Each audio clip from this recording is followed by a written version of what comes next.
If you are experiencing foundation issues, get a free estimate from Ox Foundations.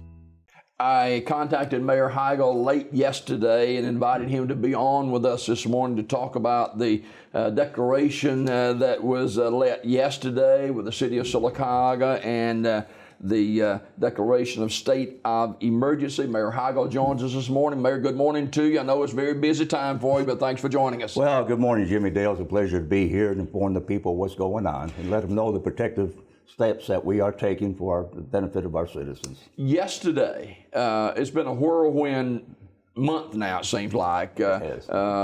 Yesterday, the governor sent information, and that put things into motion with the city of Sylacauga. Talk about that. It also did. It read the state of Alabama proclamation by the governor of the state of Alabama. Two things that really come out of this that we were waiting to see, which we already heard about, was the runoff of the primaries, which was going to be rescheduled for July the 14th, 2020. Mm-hmm. And also the Secretary of State has also provided amended the copy of the Alabama Fair Campaign Practice Act to be filed. But one thing that's going to help us a lot is in the Opens Meeting Act. And it is stated, notwithstanding any provision of the Open Meetings Act, members of a government body may participate in meetings and establish a quorum, deliberate and take action by means of telephone conference, video conference, or any other communications of equipment. In layman's terms, Mayor, for people watching this morning, what does that mean? That means that with the council can come together by video or phone. They do not have to come into groups. We have a 5-member council. We met yesterday, but some cities have as many as 7 to 9. Mm-hmm. So it depends on the city. This is just for the whole state. But now our council can. Normally, you have to notify the press within 24 hours of any action that the council plans to take or come together. Now, a council can come together in certain areas just for informational purposes only, but they cannot take any actions, But this is fixing up where the council can now communicate with each other without coming together in a meeting. A lot of anxious people, obviously. A lot of anxiety in our town as it is across the country and around the world.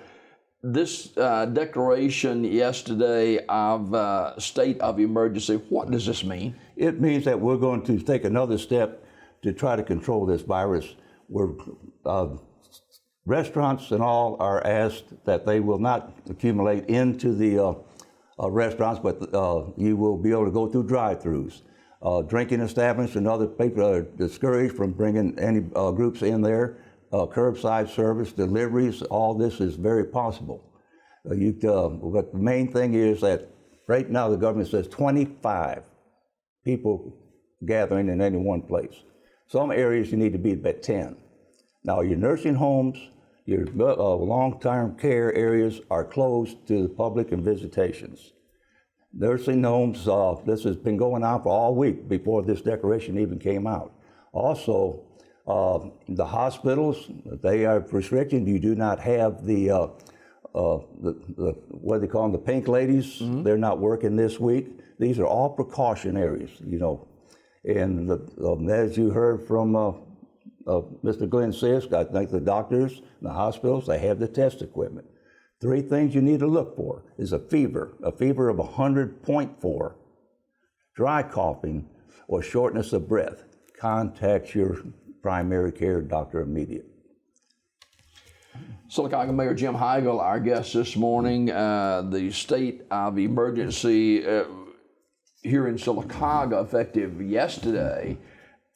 This is something that's gone on a lot, not just in Alabama, but across the country. Well, all over the country, but here in Alabama, we're going to do everything we possibly can for our citizens. And even in Sylacauga, our retailers and our restaurants and groups of people who used to come together, they are doing this on their own. Mm-hmm. They were doing this before this directive came out, And it's just unbelievable. And our elderly people, and even though it's closed, the senior center is closed, these people are being taken care of. Safe is taken care of. Armstrong is taken care of. All these people they know where they're at. The busing, they got the drivers to carry the food to the people so they don't have to get out. The city of Sylacauga fire department will not be using what they used to call a part-time fireman. Our fire department will be completely manned by our permanent fire people. Part-time firemen come in here from all over the state. We will not be using them for the duration of this situation. Financially, that's another topic that a lot of people are concerned about, including cities like Sylacauga. Well, absolutely. And one nice thing that came out of this is, the emergency management provisions. Now the city of Sylacauga, through the city clerk and all department heads, will be able to purchase items and even personnel to help us through this thing. And FEMA has come to us, and they notified us yesterday. We'll keep a record of all this, and we turn it in. At the end of the situation, we'll be reimbursed for all these monies that we have to spend for this emergency situation to help to curb this, this disease. There are not any known cases of coronavirus in Sylacauga that we know of? Not in Sylacauga, but we are well prepared. Our staff at the hospital is well prepared. The schools, as you know, John Seeger, he spoke yesterday. The children are being fed, they're being taken care of. There's one thing that we'll be talking to the police chief this morning. We may have to look at a little bit of curfew at night with our younger generation. This is a hard time, but it's a great time for the families to come together now with their young people and get with them to get to know each other a little bit better. Normally at this time of the year, they're going off, to the beaches and everywhere else. This is not the time to do that. It's out of the norm for us, but we need to. This is going to help us grow in the future. I saw this in several other cities in Alabama that you brought that up about curfews. That's not something that's not happening in other places in Alabama. It is happening in other places in Alabama. Other cities are having it. I will talk to the police chief this morning about it and take it into consideration. He has extra patrols out at night. And we do have some areas, that we'll be watching. But kids are full of energy, they want to do things, and having to cut off all the sports and everything else, such an inconvenience to them. But like I said, this is a great time for the mothers and fathers to bring their children under their wings, spend some time with them at home, and enjoy things together. As a CEO of our city, and really the buck stops with you, how are you addressing this with your leadership, with those who are involved in making those decisions? There's a lot of anxiety in our land today. Well, there is a lot of anxiety, but the main thing, you don't lose your head. Use common sense. You're a military guy. Yeah, you're military. You got a line, and you depend on that person behind you. If I fall, he's back there going to take over for me and all this. But in our city, all your department heads are very professional in their fields. They know what they're doing. A lot of these things that are going on now, they brought it to the table. They were doing it ahead of time.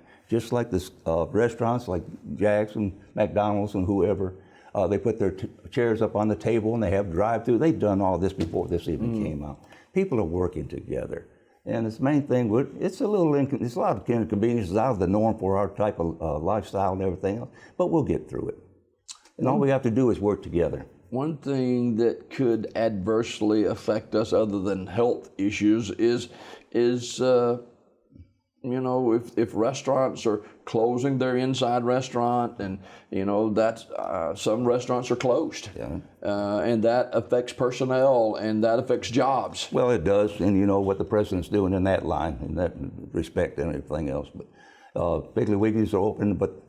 Very interesting, yesterday, one of the gentlemen from the mortuaries came to us, very concerned. He needed some guidance on what to do about funerals and interment of the families. And of course, they asked him, you have to sit down and talk to families and ask them, this interment, maybe we'll have a celebration of life later down the road after this if you would like to do that, But it's going to be hard for them to control. We were asking the people, if you have loved ones, if you need to be there if you're family members.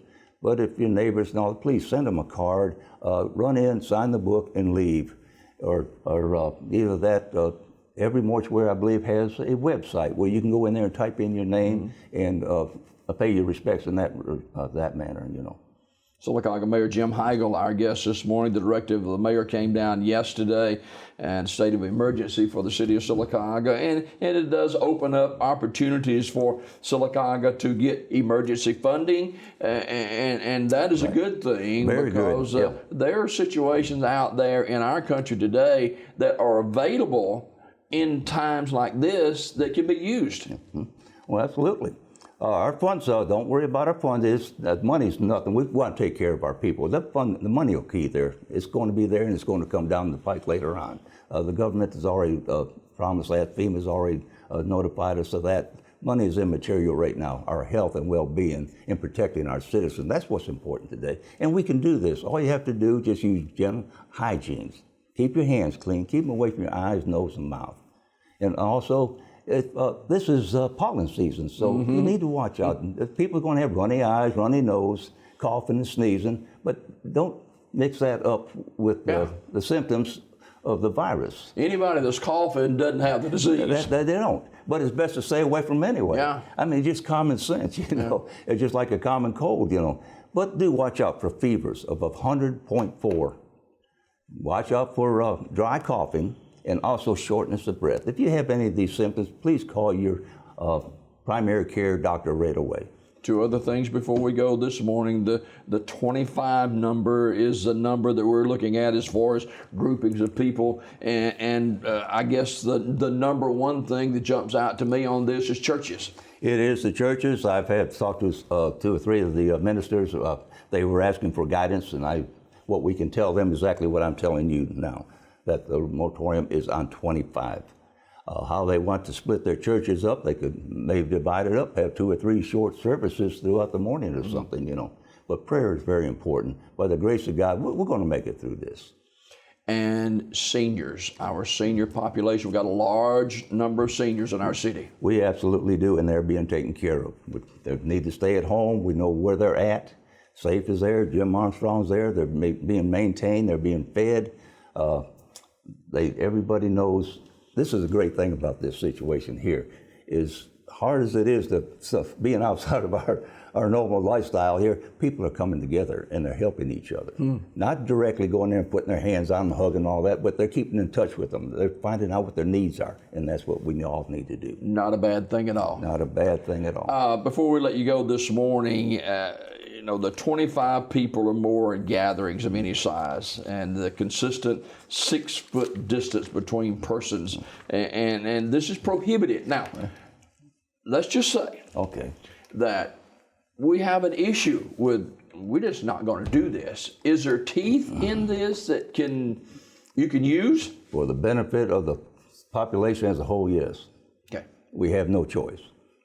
I don't think our citizens are smart enough to know better than that, but hypothetically, there's no answer to a hypothetical question, but it would have to be addressed immediately. All right. Absolutely. Now, the mayor's office is closed to the public, but there are people there, is that right? City Hall is closed to the public. All personnel are at their workstation, all 130-something personnel, all the way from the courts. One thing let me bring to your attention about the courts. Next Tuesday, the court will be open. They're under the law. The judge has to hear certain cases. Right now, we have approximately 8 people in incarceration. They will be brought to City Hall about 1 o'clock next Tuesday afternoon. They will be brought into the court's office, and they will stand before the judge for those who have pleaded not guilty. And that's all will be there. All these other cases, they will not hear any other cases. But these have to be heard under the law, and there's only 8 incarcerated people that we have to bring to City Hall for this. And what we're talking about with these declarations and these time frames is until further notice. Until further notice is absolutely right. Some people would like to put a time frame on 14 days and like that, you know, but we're just going to take it a day at a time, and we're going to do everything we possibly can to protect our city and protect our senior citizens, protect our children, and also the citizens of Sylacauga. How are you personally handling this? I'm keeping close communication with all the department heads, Dr. Seegers, and with the hospital, with Mr. Sisk, keeping up with them, keeping up with SAFE, keeping up with Jim Armstrong, communicate, go visit them. Some are through phones, but mostly I try to get out there and speak to them personally at a 6-foot distance. And as you know, this is a praying community. This is a God-fearing community. We are God-fearing people and have faith in the Lord. He's going to get us through. He got us through 18 previous diseases. You know, look at the AIDS and the what was it, the swine flus and all that other. You know, it makes us stronger in the long run. Sylacauga Mayor Jim Heigl, our guest this morning. Mayor, always a pleasure. Thanks for coming by. It's my pleasure too, Jimmy Dale. Thank you for having me. Yes, sir. More Daybreak in just a minute.